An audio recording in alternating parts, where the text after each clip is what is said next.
We've done the 10 biggest mistakes for the Halloween and the Friday franchise. Now it's time to come full circle with the last of the big three, Freddy. Let's do the 10 biggest mistakes for the Nightmare on Elm Street franchise. Let's go.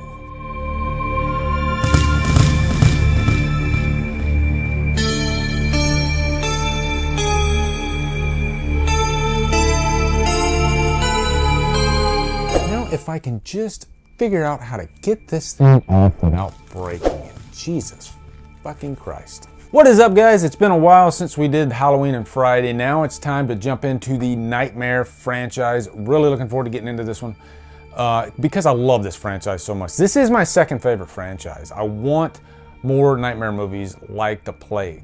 So, do I want The Plague though? That doesn't really make sense. But also, I did up my list, and right after I did up my list, I posted on Killer Flicks, post some of your favorite boner Freddy moves. And I'll read a couple of those before I say my number one.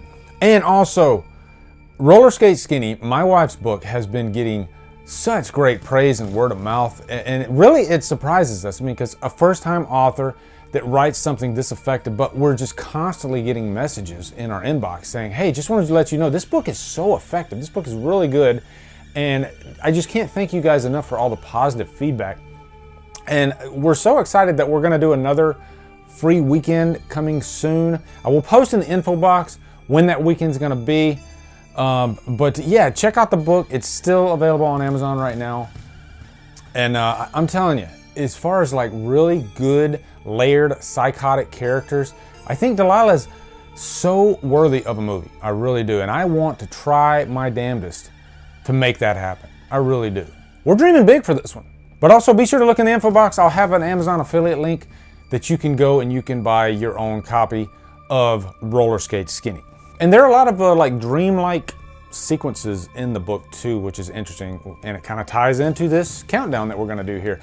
So now let's get into the top 10 biggest mistakes. And before I jump in, also, I'm going to be doing the top 10 things that the franchises do right. So look for probably Halloween. I'll do Halloween since October's coming up. 10 things that the Halloween franchise does right. Looking forward to that. So anyway, here we go. Number 10 is going to be Rooney Mara playing Nancy. I think this was a terrible miscasting. I don't dislike the remake nearly as much as most people dislike the remake. I think it does a lot of things right. I actually really like Jackie Earle Haley, and I'll tell you right now, Jackie Earle Haley is not on this list. Like I said, I like his performance in this movie, but I really did not like Rooney Mara as Nancy. And it doesn't help that behind the scenes she was just trashing the movie and the experience. And look, I don't know all the details behind that, so I'm not going to fully judge her. But at the end of the day, the performance is the performance, and I don't think her performance was anywhere near the level of Heather Langenkamp. Heather Langenkamp owns the character of Nancy Thompson. Jumping into number 9. This might be a little controversial to you guys. This is my list. I apologize if I offend anyone. New Nightmare. I like the movie. It's not that bad, but I think they could have went further with it. I think the premise of New Nightmare is so good. So my biggest issue that puts this on this countdown is it's a little bit watered down.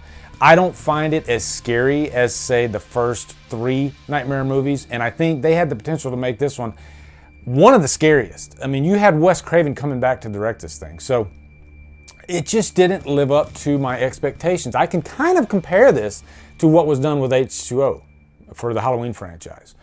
You know, it felt a little bit watered down. That's my biggest complaint about it. And like I said, I'm going to get a lot of tomatoes thrown at me in the comments for that one.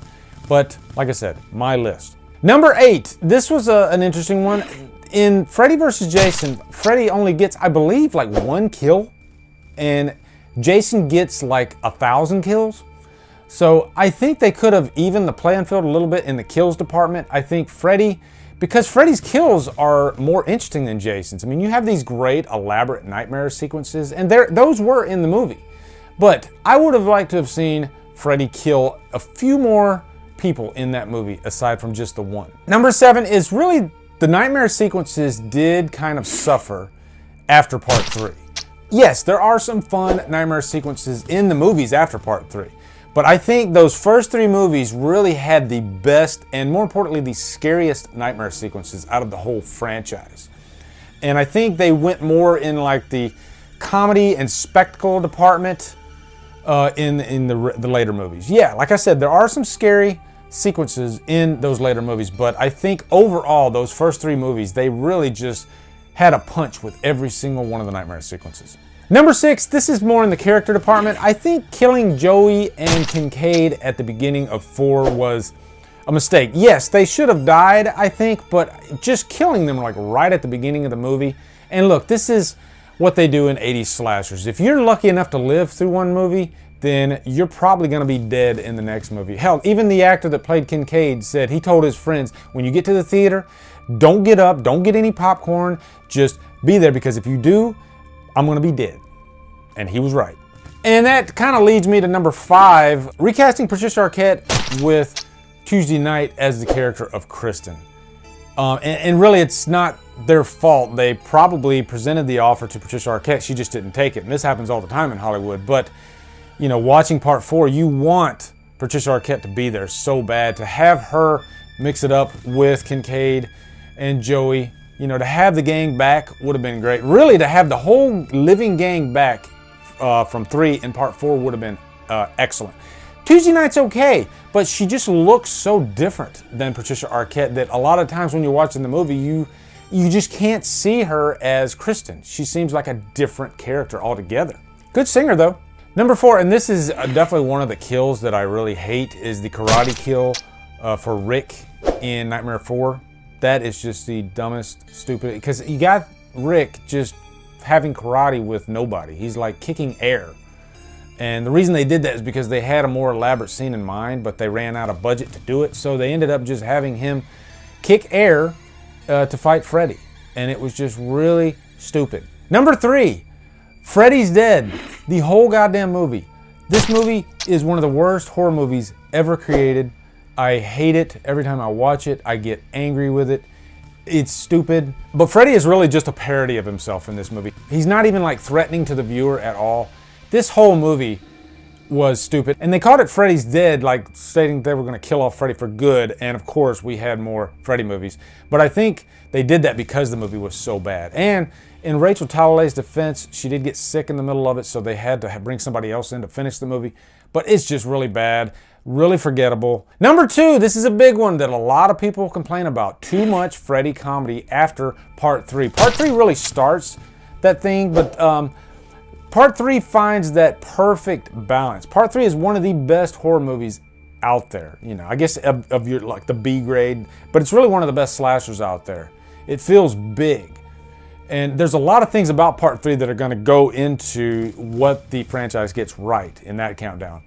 I love that movie, but it is the start of Freddy going down this comedy path that gets way out of hand. We never really got it back. I mean, they tried to bring it back, the serious Freddy, with like Freddy vs. Jason. Freddy vs. Jason is good. They got him back on track for the most part, but up until then, yeah, he was just way too either comedic or just not effective at all. So real quick, I'm going to read a couple of the Killer Flicks answers here. And I haven't read any of these yet because I didn't want to steal any of their answers. And so I'm sure a lot of these are going to be what I just talked about with you guys. But Laura Straponi says, no suggestions. I'm sure you'll think of ones I would. She pretty much summed it up, right? Okay, here's a controversial one. Justin Coast says, I'm one of the few who can't watch Dream Wars because of the group dream sequences. That doesn't really bother me at all, actually. I think those are pretty effective. Okay, here's a good one. Another one for the remake. Raekwon Phillips, I hope I said that right. For the remake, Nancy and her boyfriend's acting was lifeless and dry the entire movie. Should have had Katie Cassidy, the lead role. I completely agree with that. Very, very good one, because Katie Cassidy was really good in the movie, actually. Like I said, I like the remake. I really do. Much more than a lot of people do. And I do think these kids would probably be as depressed as they are, but I guess it's not as entertaining for a slasher movie.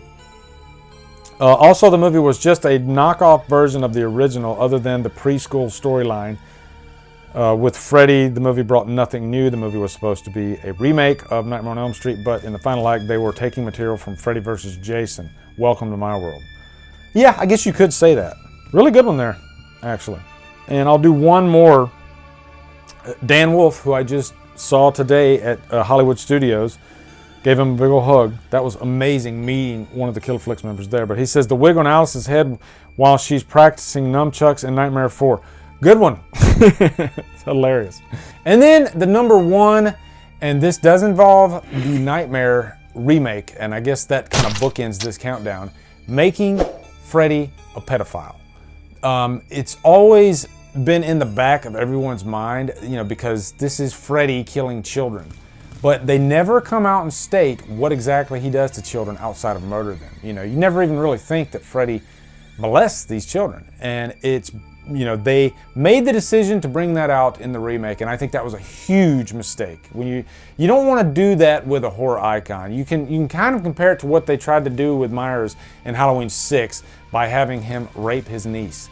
No, you don't do that at all. Same thing here. You don't let the viewer know that Freddy is a pedophile. He might be, but you always want to make that a question mark. You know, you never want to come right out and say that. So that was a huge mistake. So anyway, guys, that's it. Post your biggest boner Freddy moves down in the comments. Looking forward to hearing them. Also, look forward to the What the Franchises Get Right. And yes, I will eventually do Chucky and Leatherface and those other franchises. A lot of top 10s to come. Also, be sure to come over to Killer Flicks, where we talk horror all day and every day. And on Fridays, we do Free For All Fridays. Follow me at Drumdums on Facebook, Twitter, Instagram, and Letterboxd. Anyway, guys, thank you so much for watching. Have a great day, and Drumdum out.